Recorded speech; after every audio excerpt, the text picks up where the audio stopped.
finishing plays being one of the account builders in particular, when you have a couple of late hit penalties among them, obviously you want to play with an edge, you want to finish a play, but those are those penalties you look back and say there's no excuse really. So how do you tell guys to walk that fine line? They gotta have judgment. You know, if they'd gone over and, you know, cheap shot at a guy, that's discipline.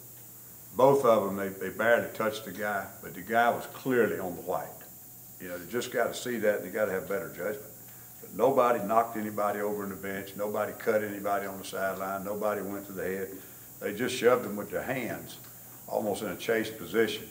And when a kid's running that fast, I mean, that's enough that, you know, he ends up over in the bench. It's dangerous. And that's why, of course, the penalty's there. They're calling it more strict than they did 20 years ago because, I mean, you got a risk of injury there. But both of them, they got to pull up. And I mean, they're literally a step over across the sideline. They got to pull up. You know, that's the only thing you can do. But we had one play that was about a 20-yarder, and we get a face mask on the end of that, so that's a 35-yard play. Had a scramble route that they hit. You know, we got good pass rush, we got good coverage. He starts running around, hits a guy downfield about 18 yards, get another penalty on the end of that one. So that's your about a 30-yard play, you know.